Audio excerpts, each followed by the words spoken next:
Hello दोस्तों, the study bye Varun channel पर आपका स्वागत है। दोस्तों, आज के इस वीडियो में एमसीक्यू सीरीज के तहत हम लोग ज्योग्राफी के 12 महत्वपूर्ण प्रश्नों को डिटेल में डिस्कस करने जा रहे हैं। तो चलिए शुरू करते हैं और देखते हैं अपने पहले प्रश्न को। पहला प्रश्न कह रहा है कि निम्न में से कौन सा कथन पृथ्वी के गति के संदर्भ में सत्य है।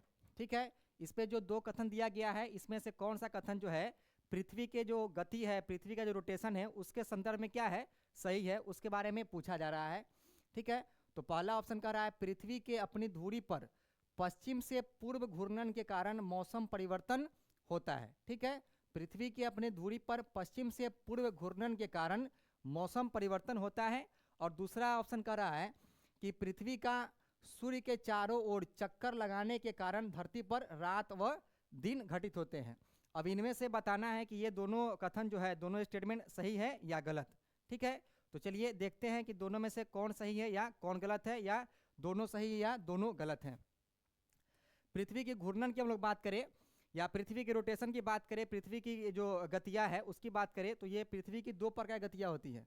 एक घूर्णन, एक घूर्णन गति, या इसी को कहा जाता है परिभ्रमण, परिभ्रमण गति। और दूसरा होता है परिक्रमण गति, परिक्रमण गति। ठीक है, घूर्णन गति उसे कहते हैं जब पृथ्वी अपने अक्ष पर ये घूमती है, चक्कर लगाती है, तो उसे क्या कहा जाता है, उसे घूर्णन गति कहा जाता है। ठीक है, जब पृथ्वी अपने अक्ष पर घूमती है चारों तरफ, तो उसे क्या कहा जाता है, उसे घूर्णन गति या परिभ्रमण गति कहा जाता है। जो पृथ्वी है अपने अक्ष पर लगभग 24 घंटे में एक अपना चक्कर जो है से एक घूर्णन पूरा कर लेती है। ठीक है, उसी को क्या कहा जाता है, घूर्णन गति या परिक्रमण गति, परिभ्रमण गति। और परिक्रमण की बात करें तो जब पृथ्वी सूर्य के चारों ओर चक्कर लगाती है, ठीक है, सूर्य के चारों ओर चक्कर लगाती है, तो क्या कहा जाता है उस गति को, उसे कहा जाता है परिक्रमण गति। उसे क्या कहा जाता है, उसे कहा जाता है परिक्रमण गति। जब सूर्य के चारों ओर पृथ्वी उसका चक्कर लगाती है तो उसे क्या कहा जाता है, परिक्रमण गति। जब अपने अक्ष पर घूमती है तो उसे क्या कहा जाता है, उसे घूर्णन गति। अक्ष पर जो घूमती है उसकी जो गति होती है 1670 किलोमीटर प्रति मिनट। ठीक है, एक मिनट में 1670 किलोमीटर प्रति मिनट की गति से पृथ्वी अपने अक्ष पर घूमती है। और जब अक्ष पर घूमती है तो क्या होता है कि सूरज की किरण उसके जिस तरफ पड़ता है उस तरफ दिन होता है, उधर क्या होता है, दिन होता है। ठीक है, और जिस तरफ सूरज की किरण नहीं पड़ती है उस तरफ क्या होता है, तो उस तरफ रात होता है। ठीक है, तो जिस तरफ पड़ता है उस तरफ दिन, और जिस तरफ नहीं पड़ता है उस तरफ क्या होता है, रात होता है। तो इसलिए हम कह सकते हैं कि पृथ्वी के घूर्णन गति के कारण ही क्या होता है, पृथ्वी पर दिन और रात होते हैं। ठीक है, दिन और रात किस गति के कारण होते हैं, तो ये घूर्णन गति के कारण होती है। जब पृथ्वी अपने अक्ष पर घूमती है उसके कारण सूर्य किरण कभी एक तरफ पड़ता है तो जब उस तरफ दिन होता है, और जिस तरफ नहीं पड़ता है उस तरफ क्या होता है, रात होता है। इसलिए हम कह सकते हैं कि पृथ्वी की घूर्णन गति के कारण ही क्या होता है, दिन होता है।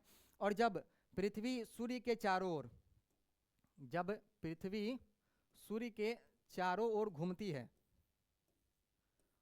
जब सूर्य के चारों ओर घूमती है तो क्या होता है, इससे जो होता है कि मतलब जिस तरफ से इसका गुजरण होता है तो उस तरफ अगर सूरज की किरण कंटिन्यू पड़ता है तो उस क्षेत्र में क्या होता है, गर्मी होता है, उस क्षेत्र में गर्मी। और जिस तरफ नहीं पड़ता है, मतलब कम रोशनी पड़ती है, उस तरफ क्या होता है, उसे वहाँ पर सर्दी या ठंडा कहा जाता है। ठीक है, तो सूरज जब अपने सूरज के चारों तरफ चक्कर लगाती है पृथ्वी, तो उससे क्या होता है, उससे मौसम परिवर्तन होता है। उससे क्या होता है, मौसम या ऋतु का परिवर्तन होता है। ठीक है, इसलिए हम लोग देखते हैं कि हर 3-4 महीने पर क्या होता है, ऋतु परिवर्तन होते रहता है। ये जो कारण है, किस कारण से, तो जब पृथ्वी सूर्य के चारों ओर चक्कर लगाती है, इस कारण से क्या होता है, तो पृथ्वी पर ऋतु परिवर्तन या मौसम परिवर्तन होता है। तो इस हिसाब से क्या हो जाएगा, परिक्रमण के कारण मौसम परिवर्तन और घूर्णन के कारण दिन और रात में परिवर्तन होते हैं। तो यहाँ कहा जा रहा है पृथ्वी के अपने धुरी पर पश्चिम से पूर्व घूर्णन के कारण मौसम परिवर्तन होता है। तो ये क्या है, ये गलत है, क्योंकि घूर्णन के कारण क्या होता है, दिन और रात में परिवर्तन होता है। उसके अलावा पृथ्वी का सूर्य के चारों ओर चक्कर लगाने के कारण धरती पर रात व दिन घटित होते हैं। तो ये भी क्या है, ये भी गलत है, क्योंकि परिक्रमण के कारण क्या होता है, मौसम बदलता है। इस हिसाब से क्या हो जाएगा, ये दोनों ऑप्शन क्या हो जाएगा, गलत हो जाएगा। एक और दोनों क्या है, दोनों असत्य हैं। यहाँ दिया गया भी है कि पृथ्वी में दो प्रकार की गतियाँ होती है, प्रथम परिभ्रमण या अक्षीय गति और द्वितीय परिक्रमण गति। ठीक है। उसके अलावा पृथ्वी अपने अक्ष पर ही किस तरफ से घूमती है, तो पश्चिम से पूर्व की ओर लट्टू की तरह चक्कर लगाती है, जिससे दिन व रात होता है। और यह चक्कर पृथ्वी लगभग 1670 किलोमीटर प्रति घंटे की गति से 23 घंटा 56 मिनट 4 सेकेंड में पूरा करती है, जिसे हम लोग लगभग में 24 घंटा मानते हैं। उसके अलावा पृथ्वी लगभग 1,07,000, ठीक है, 1,07,000 किलोमीटर प्रति घंटा की गति से सूर्य के चारों ओर चक्कर लगाती है, जिसे पृथ्वी की परिक्रमण गति कहते हैं। और इस गति के से पृथ्वी पर मौसम परिवर्तन होता है। सूर्य की परिक्रमा में पृथ्वी को 365 दिन 5 घंटे 48 मिनट और 46 सेकेंड लगते हैं। तो इसके लिए हम लोग क्या करते हैं, ये जो 6 घंटा एक्स्ट्रा है इसको हम लोग एक साल में नहीं जोड़ते हैं, जब 4 साल पूरता है तो हम लोग उसको जोड़ कर क्या करते हैं, उसके लिए एक अलग दिन जोड़ देते हैं फरवरी में, उसे क्या कहा जाता है, उसे लीप ईयर कहा जाता है। तो इसका आंसर क्या हो जाएगा, बी, एक और दोनों असत्य है। अगला प्रश्न कह रहा है कि एक ग्रह के दिन का मान और उसके अक्ष का झुकाव लगभग क्या है, पृथ्वी के दिन के मान और झुकाव के समतुल्य है। एक ग्रह जो है, जो 8 ग्रह है उसमें से एक ग्रह ऐसा है जिसका दिन का जो दिन का मान और उसके अक्ष का झुकाव क्या है, लगभग पृथ्वी के जैसा ही है। वहाँ भी पृथ्वी के जैसा ही क्या होता है, मौसम परिवर्तन होते हैं और दिन और रात होते हैं। वो ग्रह कौन सा है, ये पूछा जा रहा है। ऑप्शन की बात करें तो ये यूरेनस के बारे में कहा जा रहा है, नेपच्यून के बारे में कहा जा रहा है, शनि के विषय में कहा जा रहा है, या मंगल के विषय में कहा जा रहा है। ये किसके विषय में कहा जा रहा है, तो इसके आंसर की हम लोग बात करें तो देखिए मंगल ग्रह, ठीक है, मंगल ग्रह का झुकाव जो है वो 25 डिग्री है, ठीक है, और पृथ्वी का झुकाव क्या है, वो 23.5 डिग्री, ठीक है। तो ये लगभग क्या है, ये पृथ्वी के तरह ही, पृथ्वी के जितना झुका हुआ है उसी के आसपास ये भी झुका हुआ है। इसका झुकाव कितना है, तो 25 डिग्री, ठीक है, और पृथ्वी का झुकाव कितना है, 23.5 डिग्री। इसलिए इसे क्या होता है, यहाँ भी दिन और रात और मौसम परिवर्तन पृथ्वी के जैसा ही होता है, ठीक है। उसके अलावा मंगल को कहा जाता है लाल ग्रह, ठीक है, इसे क्या कहा जाता है, इसे लाल ग्रह कहा जाता है। क्यों कहा जाता है, क्योंकि यहाँ पर लौह ऑक्साइड आयरन ऑक्साइड की अत्यधिक मात्रा में उपस्थिति के कारण इसका रंग कैसा दिखाई देता है, तो लाल दिखाई देता है, इसलिए क्या कहा जाता है, इसे लाल ग्रह कहा जाता है। उसके अलावा मंगल के 2 उपग्रह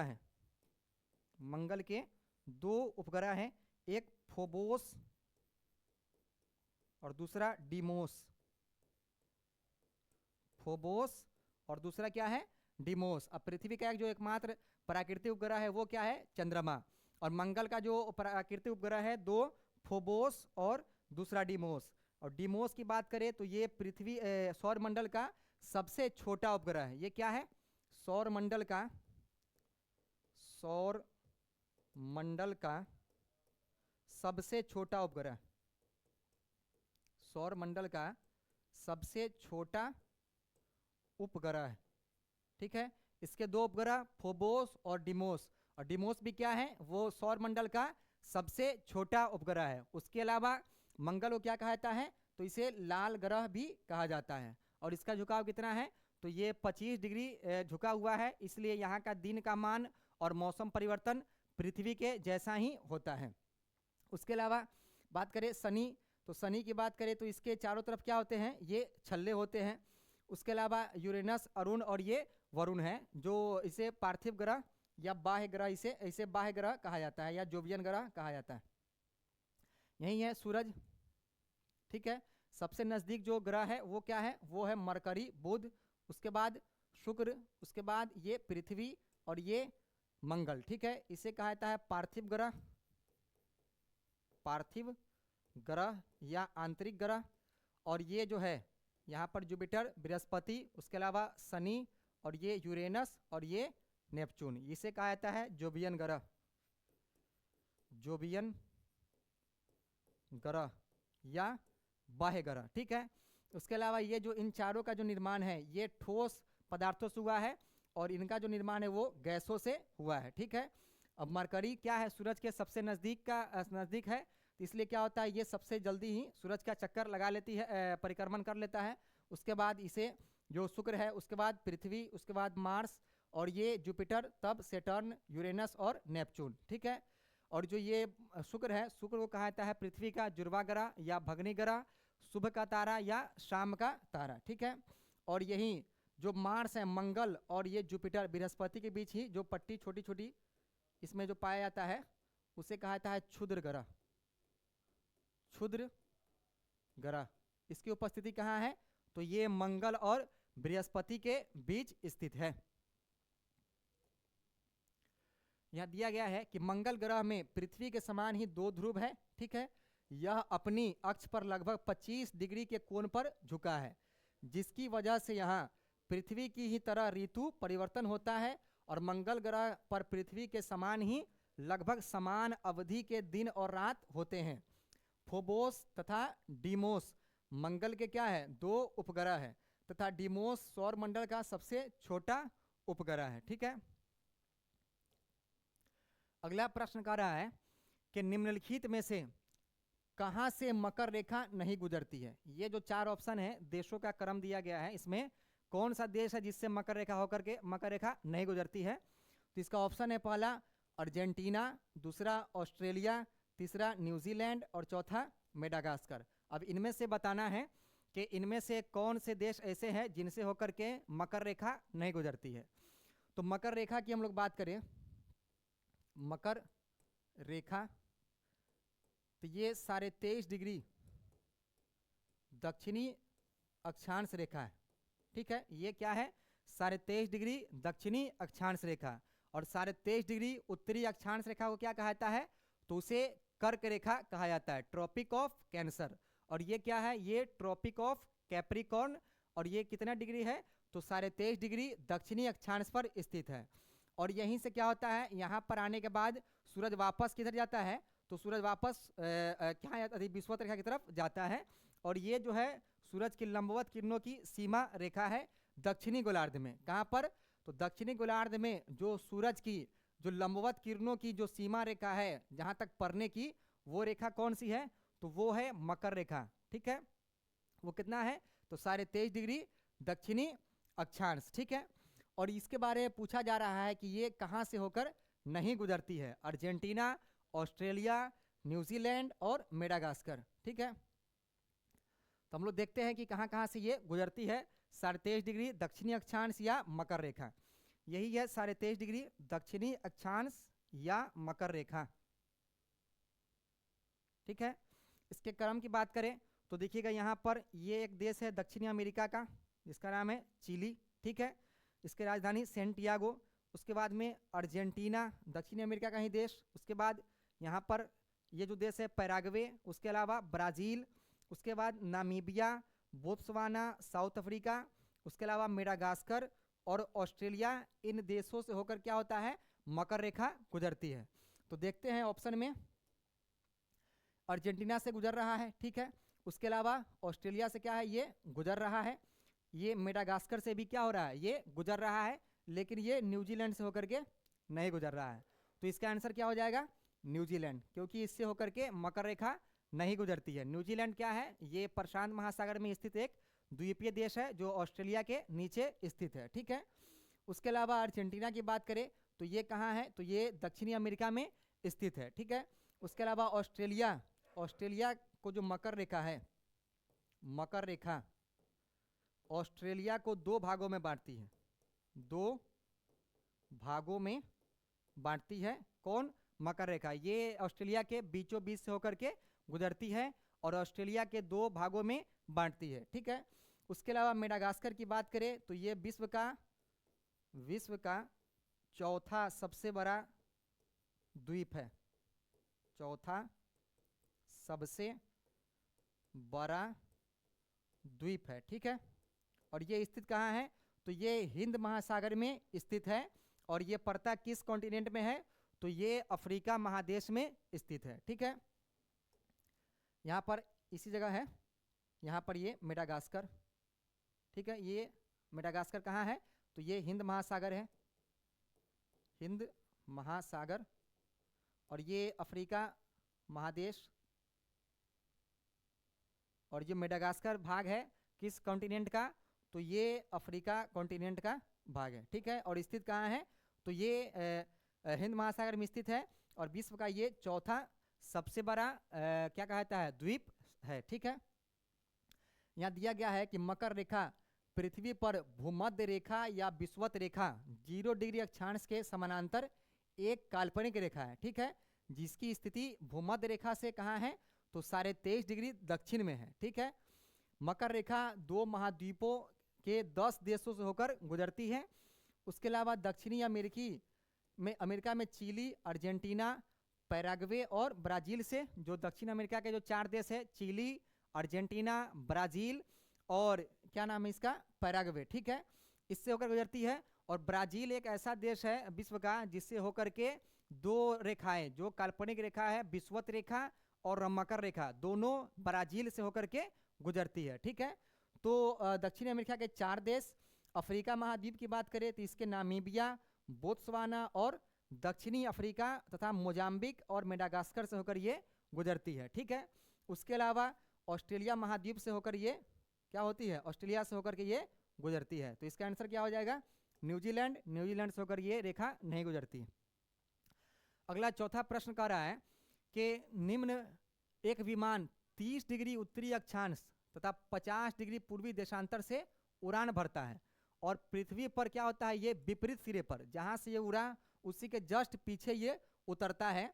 तो वो बताना है कि वह कहाँ उतरेगा, 30 डिग्री उत्तरी अक्षांश या 50 डिग्री पश्चिमी देशांतर पर, या 30 डिग्री दक्षिणी अक्षांश या 50 डिग्री पश्चिमी देशांतर पर, या 30 डिग्री उत्तरी अक्षांश या 30 डिग्री पश्चिमी देशांतर पर, या चौथा ऑप्शन है 30 डिग्री दक्षिणी अक्षांश या 130 डिग्री पश्चिमी देशांतर पर उतरेगा। ये जो विमान उड़ा है 30 डिग्री उत्तरी अक्षांश से और 50 डिग्री पूर्वी देशांतर से, तो ये अपने विपरीत दिशा में, विपरीत क्षेत्र में पृथ्वी के किस अक्षांश और देशांतर पर उतरेगा, उसके बारे में बताना है।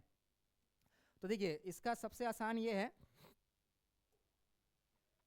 कि अगर अक्षांश पूछा जाए कि अगर कोई भी विमान अगर 30 डिग्री अक्षांश से उतरा, 30 डिग्री अक्षांश से उड़ा है, 30 डिग्री मान लिया जाए नॉर्थ से उड़ा है, तो इसका जब भी उतरेगा तो इसके विपरीत क्या होगा, वो होगा 30 डिग्री साउथ, ठीक है।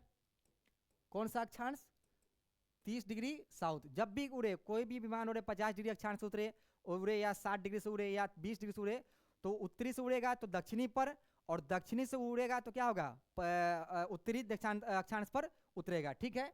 तो ये अक्षांश के लिए तो ये आसान होता है, लेकिन देशांतर की बात करें, देशांतर की हम लोग बात करें तो देशांतर में क्या होता है कि अगर ये उड़ता है 50 डिग्री ईस्ट से, ठीक है, ये कहाँ से उड़ा, तो ये 50 डिग्री ईस्ट से उड़ा, तो ये कहाँ पर उतरेगा, तो इसमें से कुछ नहीं करना है, जो 180 है उसमें से 50 को घटा लेना है, जो आएगा उसमें क्या करना है, अगर ईस्ट से उड़ा है तो क्या जोड़ देंगे, यहाँ पर वेस्ट जोड़ देंगे, ठीक है।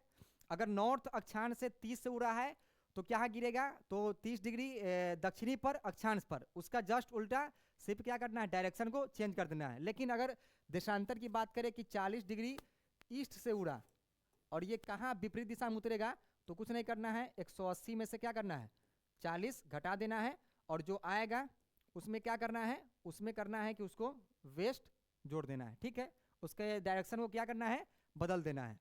तो ये क्या हो गया, यहाँ पर क्वेश्चन कह रहा है कि उड़ा कहाँ से, तो ये 30 डिग्री उत्तरी अक्षांश से, ठीक है। उसके अलावा गिरा उड़ा फिर यहाँ से पूर्वी 50 डिग्री पूर्वी देशांतर से, तो ये पृथ्वी के विपरीत सिरे पर कहाँ उतरेगा, तो उसके लिए क्या करना है, 30 डिग्री है तो क्या हो जाएगा, ये नॉर्थ है तो ये क्या हो जाएगा 30 डिग्री साउथ, ठीक है। और अक्षांश की हम लोग देशांतर की बात करें तो ये कितना यहाँ पर उड़ा है 50 डिग्री ईस्ट देशांतर से, ठीक है। तो ये गिरेगा कहाँ, तो 180 माइनस 50 और कहाँ गिरेगा 130, ठीक है। लेकिन उड़ा कहाँ से है, तो ये ईस्ट से उड़ा है, तो क्या लगेगा यहाँ पर, ये वेस्ट, ठीक है। गिरे कहाँ पर, तो 30 डिग्री दक्षिणी अक्षांश और 130 डिग्री पश्चिमी देशांतर पर ये जो हवाई जहाज है या विमान है ये वहाँ पर जाकर के गिरेगा। तो क्या है ये 30 डिग्री दक्षिणी अक्षांश और 130 डिग्री पश्चिमी देशांतर, ठीक है। इसका ये आंसर हो जाएगा। यहाँ दिया गया है कि यदि कोई विमान 30 डिग्री उत्तरी अक्षांश तथा 50 डिग्री पूर्वी देशांतर से उड़ान भरता है तो वह पृथ्वी के विपरीत ध्रुव में 30 डिग्री दक्षिणी अक्षांश की ओर 130 डिग्री पश्चिमी देशांतर पर जाकर क्या होगा, ये उतरेगा।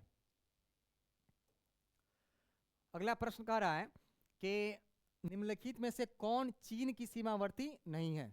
इनमें से कौन से ऐसे देश है जो चीन के साथ अपनी सीमा नहीं बनाते हैं, उनके बारे में पूछा जा रहा है, ठीक है।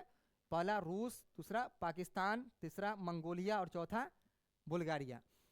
एशिया का ये सब जो देश है चीन, ठीक है, ये क्या है, विश्व के सबसे अधिक 14 देशों के साथ अपनी सीमा बनाती है। दो देश है चीन और रूस, क्या करते हैं, सबसे अधिक देशों के साथ अपनी सीमा का निर्माण करते हैं। लगभग कितने, तो वो 14 देशों के साथ।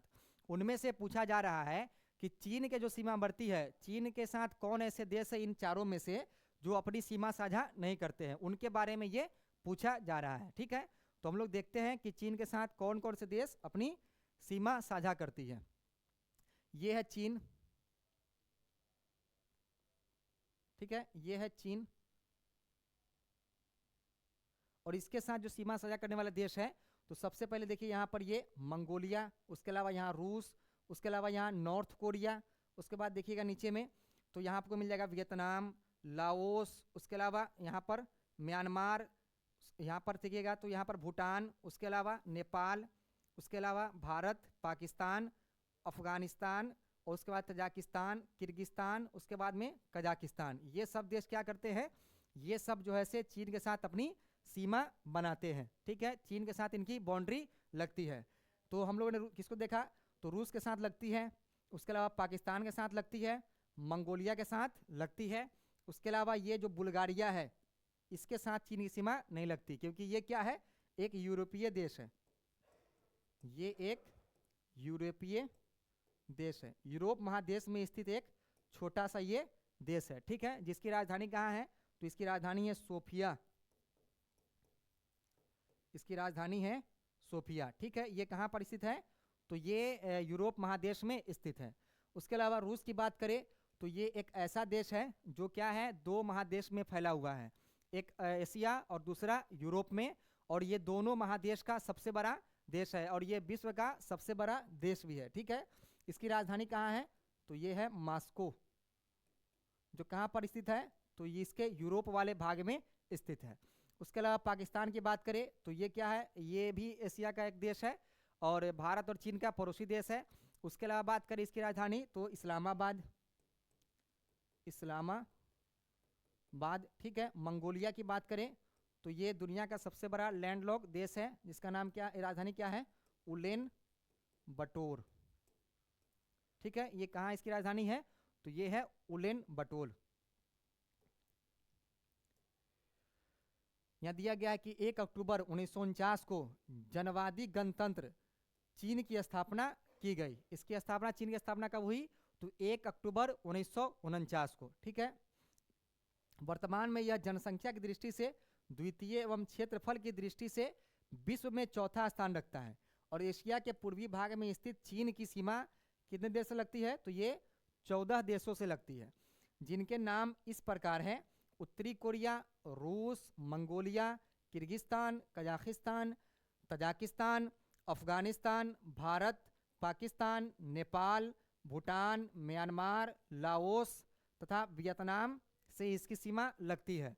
लेकिन बुल्गारिया क्या है, ये यूरोप महादेश में स्थित एक देश है, जिसकी राजधानी कहाँ है, तो इसकी राजधानी है सोफिया, ठीक है।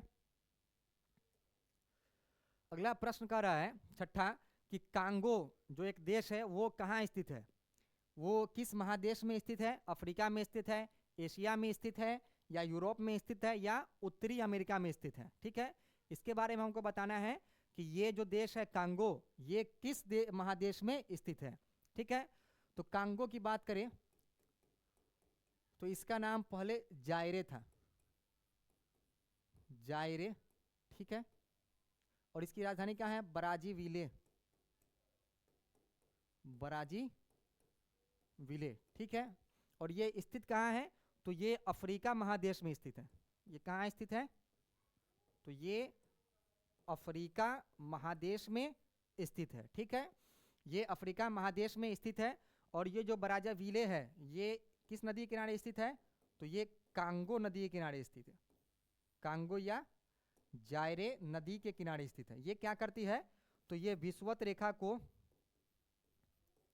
विषुवत रेखा को 2 बार काटती, 2 बार काटती है। ठीक है, ये क्या करती है? विषुवत रेखा को 2 बार काटती है, जो कांगो देश से होकर के गुजरती है। विषुवत रेखा को कौन काटती है? तो ये कांगो या जायरे नदी। उसके अलावा भारत में एक नदी है माही, जो कर्क रेखा को 2 बार काटती है। उसके अलावा जो मकर रेखा को 2 बार काटती है वो है लिम्पोपो नदी। ठीक है, तो ये जो कांगो है वो कहाँ स्थित है? तो ये अफ्रीका महादेश में स्थित है। ठीक है, उसके अलावा बात करें तो इस क्षेत्र में देखिएगा तो एक पिग्मी जनजाति पाई जाती है, पिग्मी जनजाति कांगो नदी के बेसिन में, जो Congo democratic Republic of Congo, उसके अलावा मध्य अफ्रीकी गणराज्य के क्षेत्रों में जो विषुवत रेखा का क्षेत्र है उसमें जो जनजाति पाई जाती है वो है पिग्मी, जो दुनिया की सबसे छोटे कद वाली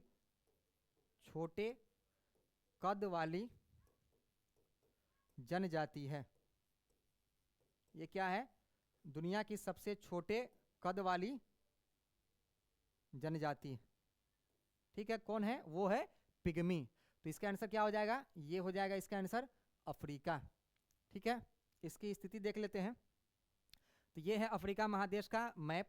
इसमें देखिएगा तो ये है कांगो, ये क्या है? ये है कांगो। इसकी सीमा जो लगती है तो देखिएगा इसके पश्चिम में तो गैबोन है, उसके अलावा कैमरून है, सेंट्रल रिपब्लिक, अफ्रीकन रिपब्लिक, मध्य अफ्रीकी गणराज्य, उसके अलावा DRC democratic Republic of Congo. ठीक है, ये इन सब से अपनी सीमा साझा करती है।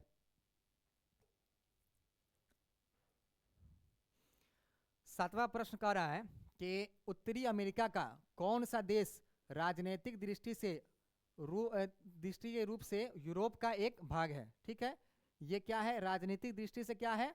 एक यूरोप का भाग है, लेकिन वो पड़ता किस क्षेत्र में है? तो वो उत्तरी अमेरिका में पड़ता है। वो कौन सा क्षेत्र है? पहला ऑप्शन है आइसलैंड, दूसरा ग्रीनलैंड, तीसरा कैनेडी द्वीप, और चौथा ये क्यूबा।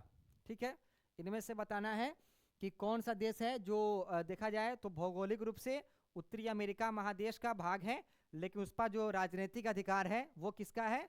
तो वो यूरोप का अधिकार है। ठीक है, तो इसमें देखा जाए तो आइसलैंड की बात करें तो ये एक छोटा सा क्या है? ये एक आइलैंड वाला देश है, ये एक द्वीपीय देश है जो कहाँ पड़ता है?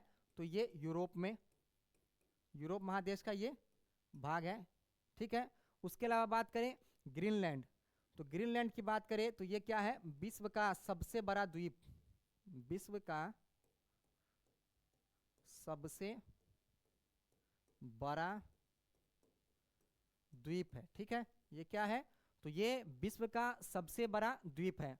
और ये जो पड़ता है तो ये जो भौगोलिक रूप से जो है, ये भौगोलिक रूप से ये क्या है? उत्तरी अमेरिका का भाग, उत्तरी अमेरिका का भाग है। ये कल्चर, इसका जो सांस्कृतिक और राजनीतिक स्थिति है वो किसके तरफ भौगोलिक स्थिति है वो कहाँ की है? वो उत्तरी अमेरिका की है। ठीक है, लेकिन इस पर जो अधिकार है वो किसका है? तो इस पर अधिकार है डेनमार्क का। ठीक है, डेनमार्क क्या है? एक यूरोपीय देश है जिसका राजनीतिक अधिकार कहाँ है? तो वो ग्रीनलैंड पर है। जो ग्रीनलैंड क्या है? विश्व का सबसे बड़ा द्वीपीय देश है। ठीक है, तो इसके आंसर क्या हो जाएगा? वो हो जाएगा ग्रीनलैंड। ठीक है, उसके अलावा कैनेडी द्वीप की बात करें तो ये कहाँ पर है? तो ये अटलांटिक महासागर में स्थित एक द्वीपीय देश, द्वीपीय क्षेत्र है जिस पर अधिकार किसका है, तो इस पर अधिकार है स्पेन का। ठीक है, इस पर किसका अधिकार है, तो ये स्पेन का अधिकार है। और क्यूबा की बात करें तो ये कैरेबियन सागर में स्थित, कैरेबियन सागर का सबसे बड़ा देश है। ठीक है, ये कहाँ पर स्थित है, तो ये कैरेबियन सागर में। तो इसका आंसर क्या हो जाएगा, ग्रीनलैंड। यही है ग्रीनलैंड। ठीक है, ये कहाँ पर है, तो भौगोलिक रूप से क्या है, ये उत्तरी अमेरिका, उत्तरी अमेरिका का भाग है, ये पूरा उत्तरी अमेरिका का क्षेत्र है। लेकिन इस पर अधिकार किसका है, तो इस पर अधिकार है स्पेन का। ठीक है, ये क्या है, इसके पर अधिकार किसका है, तो ये स्पेन, इस पर जो अधिकार है वो किसका है, वो है डेनमार्क का। इस पर अधिकार है डेनमार्क का। ठीक है, ये बेफिन की खाड़ी के द्वारा क्या होता है, कनाडा के क्षेत्र से ये अलग होता है, या उत्तरी अमेरिका के क्षेत्र से ये अलग होता है। ठीक है, यहाँ कहा जा रहा है कि ग्रीनलैंड दुनिया का सबसे बड़ा द्वीप है और सांस्कृतिक और राजनीतिक रूप से यह ग्रीनलैंड का भाग है। ये क्या है, उत्तरी अमेरिका का भाग है तथा यूरोप महादेश से जुड़ा है। चूंकि द्वीप उत्तरी अमेरिका महाद्वीप शेल्फ का है, इसलिए भौगोलिक रूप से यह उत्तरी अमेरिका के अंतर्गत है। इस स्वायत्त क्षेत्र की राजधानी कहाँ है, तो इसकी राजधानी है नूक। ठीक है, ग्रीनलैंड की राजधानी कहाँ है, तो इसकी राजधानी है नूक, और जहाँ इसकी अधिकांश आबादी रहती है। यहाँ जो ग्रीनलैंड की सबसे अधिक आबादी कहाँ रहती है, तो इसकी राजधानी नूक में रहती है।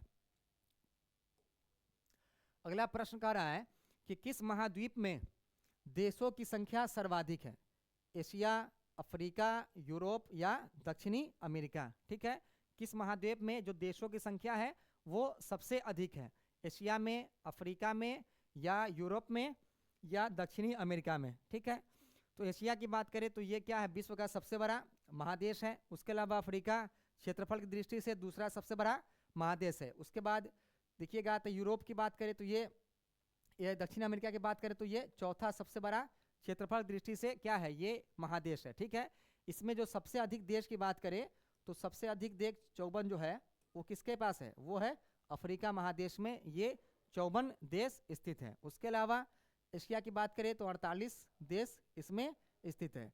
इस हिसाब से क्या हो जाएगा, जो सबसे अधिक देशों वाला जो महादेश है वो कौन है, तो वो है अफ्रीका महादेश, जिसमें कितने देश है, वो लगभग 54 देश है। यहीं पर है ये वर्ल्ड का मैप, ये है एशिया। ठीक है, उसके अलावा ये अफ्रीका, ये यूरोप, उसके अलावा यहाँ पर ये उत्तरी अमेरिका, दक्षिणी अमेरिका, और ये ऑस्ट्रेलिया, और नीचे में ये अंटार्कटिका। ठीक है, ये है 7 महादेश, जिसमें जो सबसे अधिक देश है वो है अफ्रीका में 54। उसके बाद क्या है, एशिया महादेश में देश की संख्या सबसे अधिक है। एशिया महाद्वीप जनसंख्या एवं भूमि क्षेत्र दोनों के हिसाब से दुनिया का सबसे बड़ा महाद्वीप है, और इसके बाद अफ्रीका महाद्वीप का स्थान आता है, जो क्षेत्रफल और जनसंख्या की दृष्टि से दूसरा सबसे बड़ा महाद्वीप है। लेकिन देशों के लिहाज से अफ्रीका महाद्वीप प्रथम 54 देश, उसके बाद एशिया महाद्वीप में कितने देश है, तो ये 48 देश हैं। ठीक है, अगला प्रश्न कह रहा है कि तकला मकान के रेगिस्तान निम्नलिखित में से किस देश में स्थित है। ये जो एक रेगिस्तान है मरुस्थल तकला मकान जिसका नाम है, वो किस देश में स्थित है। ऑप्शन है मैक्सिको, सऊदी अरबिया, उज्बेकिस्तान और ये चीन। इसमें बताना है कि तकला मकान मरुस्थल किस देश में स्थित है। तो तकला मकान मरुस्थल की बात करें तो ये चीन में स्थित है। ठीक है, ये कहाँ पर स्थित है, तो ये चीन में स्थित है। ठीक है, तकला मकान मरुस्थल। उसके बाद बात करें उज्बेकिस्तान में, तो उज्बेकिस्तान, तुर्कमेनिस्तान, इन सब में क्या है, एक जो मरुस्थल उसका नाम है काराकुम मरुस्थल। ये कहाँ पर स्थित है, तो ये उज्बेकिस्तान, तुर्कमेनिस्तान में स्थित है। उसके अलावा सऊदी अरब में देखिएगा तो रब अल खाली,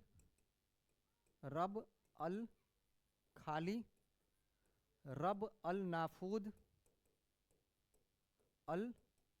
नाफूद, ये सब मरुस्थल कहाँ स्थित है, तो ये सऊदी अरब में स्थित है। ठीक है, तो इसका आंसर क्या हो जाएगा, तकलामकान रेगिस्तान निम्नलिखित में से किस देश में है, तो वो चीन में स्थित है। ठीक है, यहीं पर देखिए, यहाँ पर मरुस्थल दिखाया गया है, तो यही है तकलामकान। ठीक है, ये कहाँ पर है, तो ये चीन में स्थित है। उसके अलावा काराकुम यहीं पर है, ये क्या है, ये है कहाँ पर स्थित, तो ये है उज्बेकिस्तान तुर्कमेनिस्तान के क्षेत्र में। उसके अलावा दस्त ए लूट, रब अल खाली, रब अल नाफूद, ये सब कहाँ है, ठीक है, दस्त ए लूट ये सब कहाँ पर है, ईरान के क्षेत्र में। और यहाँ पर उसके अलावा यहाँ अरब में देखिएगा तो रब अल खाली, रब अल नाफूद स्थित है। थार की बात करें तो ये भारत और पाकिस्तान के क्षेत्र में स्थित है। उसके अलावा ग्रेट सैंडी और सिम्पसन, ठीक है, ये कहाँ पर है, तो ये ऑस्ट्रेलिया में, ये ऑस्ट्रेलिया में स्थित है, ग्रेट सैंडी और सिम्पसन। उसके अलावा कालाहारी मरुस्थल की बात करें तो नामीबिया, बोत्सवाना और दक्षिण अफ्रीका, नामीबिया, बोत्सवाना और साउथ अफ्रीका में ये स्थित है। ठीक है, इसमें एक जनजाति रहती है, उसका नाम क्या है, उसका नाम है बुशमैन। उस जनजाति का नाम क्या है, तो उसका नाम है बुशमैन। ये कितने देशों में है, तो 3 देश, नामीबिया, बोत्सवाना और साउथ अफ्रीका। ठीक है, उसके अलावा विश्व का सबसे बड़ा मरुस्थल सहारा मरुस्थल, ये लगभग 11 देशों में अफ्रीका के क्षेत्र में फैला हुआ है। उसके अलावा अटाकामा मरुस्थल चिली के क्षेत्र में। उसके बाद में पेटागोनिया मरुस्थल, ये अर्जेंटीना के क्षेत्र में। उसके अलावा ची हुआ हुआ, उसके अलावा सोनोरन, मोजाबे, ग्रेट बेसिन, ये सब कहाँ है, तो ये उत्तरी अमेरिका में, ये यूएसए में स्थित है। ठीक है, ये है विश्व के प्रमुख मरुस्थल।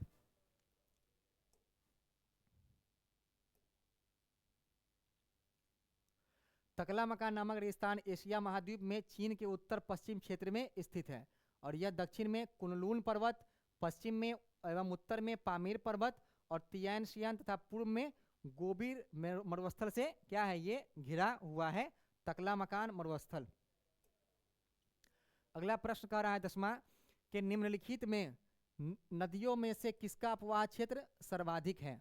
सबसे अधिक जो अपवाह क्षेत्र है वो किसका है, तो ये पहला ऑप्शन अमेजन, दूसरा नील, तीसरा गंगा और चौथा ये ब्रह्मपुत्र। इन 4 नदियों में से कौन ऐसी नदी है जिसका अपवाह क्षेत्र सबसे बड़ा है।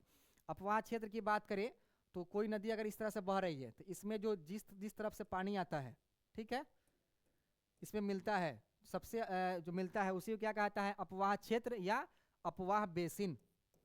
अपवाह बेसिन जिन जिन क्षेत्रों से होकर उस मुख्य क्षेत्र में, मुख्य नदी में पानी आता है, उन क्षेत्रों को क्या कहता है, अपवाह क्षेत्र या अपवाह बेसिन। तो इसमें से जो कौन सी ऐसी नदी है जिसका अपवाह क्षेत्र सबसे बड़ा है विश्व में, तो उसकी बात करें तो विश्व में अमेजन जो नदी है, अमेजन नदी जो है ये क्या है, इसका अपवाह क्षेत्र सबसे बड़ा है। अपवाह क्षेत्र या अपवाह बेसिन क्या है, सबसे बड़ा है। ठीक है, जल को ले जाने की दृष्टि से भी, पानी को ढो सकने की दृष्टि से भी, और क्या है, ये सबसे बड़ा नदी है। ठीक है, कौन, अमेजन। और निकलता कहाँ से है, तो ये एंडीज के क्षेत्र से, एंडीज पर्वत के क्षेत्र से ये निकलती है। और गिरता कहाँ पर जाके है, तो 0 डिग्री विषुवत रेखा के समीप, ब्राजील में, ये 0 डिग्री विषुवत रेखा के समीप जाकर के ये अपना मुहाना अटलांटिक महासागर में बनाती है। ठीक है, उसके अलावा बात करें नील की, तो नील क्या है, विश्व की सबसे लंबी नदी है। और सबसे चौड़ी की बात करें तो सबसे चौड़ी कौन है, तो ये अमेजन है। सबसे लंबी नील नदी है जो कहाँ से, मिस्र के क्षेत्र से होकर के ये गुजरती है और निकलती है विक्टोरिया झील से, और उससे निकलते हुए कहाँ जाती है, ये गिरती है भूमध्य सागर में।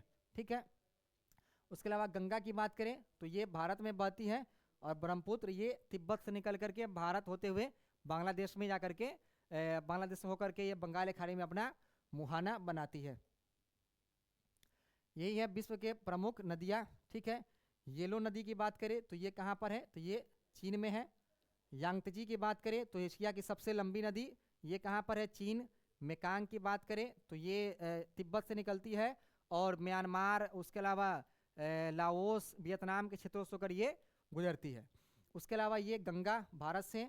वोल्गा की बात करें तो यूरोप का ये सबसे लंबी नदी है, और ये कहाँ पर है, तो ये यूरोप के क्षेत्र में पड़ता है। उसके अलावा डेन्यूब, ये भी यूरोप की एक नदी है। उसके अलावा नील जो विश्व की सबसे लंबी नदी है। जायरे, ठीक है, ये कांगो के क्षेत्र में पड़ता है, अफ्रीका महादेश में। उसके अलावा नाइजर नदी, उसके अलावा ये सेनेगल में एक नदी गुजरती है। उसके बाद में राइन नदी, ये भी यूरोप में है। उसके अलावा बात करें तो ये पराना नदी, ये दक्षिण अमेरिका में है।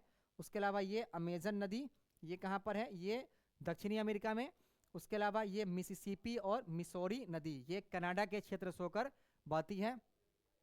कनाडा इसके ये जो है से उत्तरी अमेरिका के क्षेत्र से होकर गुजरती है, ठीक है।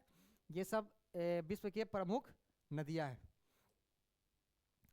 अमेजन नदी की बात करें तो ये पेरू के एंडीज पर्वतमाला से निकलकर पूर्व की ओर बहती है और अटलांटिक महासागर में जाकर गिरती है। इसके मुहानों को विषुवत रेखा काटती है, ये जो जहाँ गिरती है वहां पर क्या होता है, विषुवत रेखा इसको काटती है, ठीक है।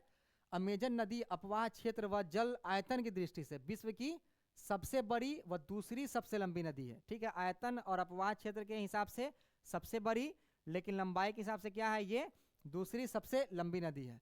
इसका जो बेसिन है ये जैव विविधता की दृष्टि से सबसे संपन्न है। जैव विविधता की बात करें तो सबसे अधिक जैव विविधता जो है से अमेजन के क्षेत्र में ही पाया जाता है, ठीक है।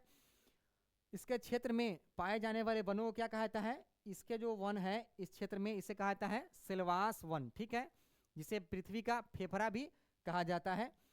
मदिरा नदी इसकी सबसे बड़ी सहायक नदी है।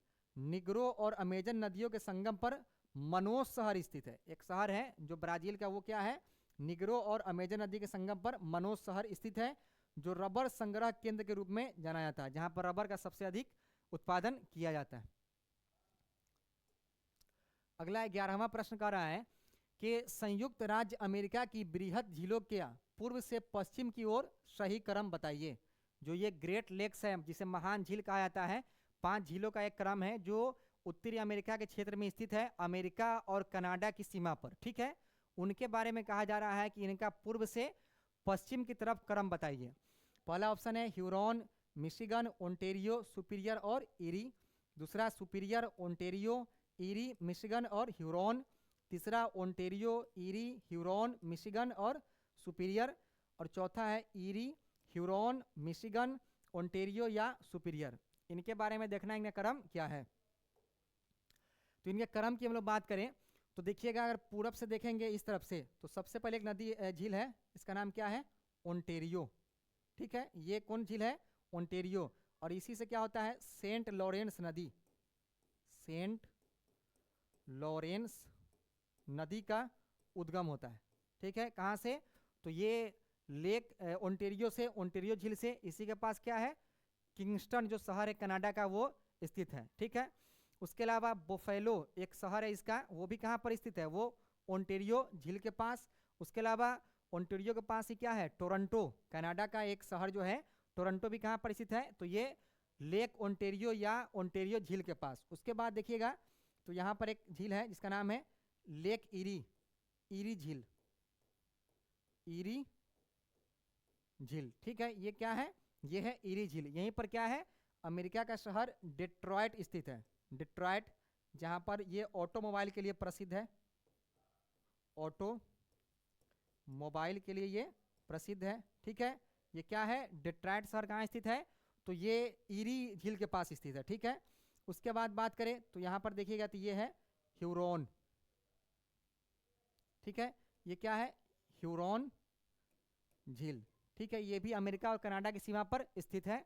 उसके अलावा बात करें तो यहाँ पर जो ह्यूरॉन और सुपीरियर झील जिससे जुड़ती है उसे कहा जाता है सू नहर, सू नहर। ये किस माध्यम से एक दूसरे से कनेक्ट करती है, ह्यूरॉन और सुपीरियर झील वो सू नहर के माध्यम से एक दूसरे से टच होती है, ठीक है। उसके अलावा बात करें तो यहाँ पर ये है मिशिगन, ठीक है। ये है क्या, मिशिगन झील। मिशिगन झील की बात करें तो ये क्या है, ये जो झील है वो पूरी तरह से कहाँ पर है, ये पूरी तरह से अमेरिका में स्थित है। बाकी जो और 4 झील है वो दोनों की सीमा पर स्थित है, लेकिन मिशिगन जो है से कंप्लीटली कहाँ पर स्थित है, तो ये अमेरिका में स्थित है, अमेरिका में स्थित है। इसी किनारे देखिएगा तो इसका एक शहर है अमेरिका का, इसका नाम है शिकागो, ठीक है, जो मांस प्रसंस्करण के लिए बहुत ही प्रसिद्ध है और लौह अयस्क के उत्पादन के लिए। ये कहाँ पर स्थित है, तो ये मिशिगन झील के किनारे स्थित है। उसके अलावा मेडिसन शहर भी और मिलावाकी भी कहाँ पर स्थित है, तो ये मिशिगन नदी झील के किनारे स्थित है। ठीक है, उसके अलावा जो पांचवा सबसे बड़ा है झील वो कौन है, तो वो है लेक सुपीरियर, सुपीरियर झील, सुपीरियर झील जो विश्व की सबसे बड़ी मीठे पानी की झील है, सबसे बड़ी मीठे पानी की झील है, मीठे पानी की झील है। ठीक है, सबसे बड़ी क्या है, ये मीठे पानी की झील है। और ये ग्रेट लेक्स में भी क्या है, सबसे बड़ा झील है। ये कहाँ पर है स्थित है, तो ये अमेरिका और कनाडा की सीमा पर स्थित है। और ये जो इसका एक शहर है अमेरिका का डुलुथ, वो कहाँ पर स्थित है, तो वो भी कहाँ है, तो वो सुपीरियर झील के किनारे है।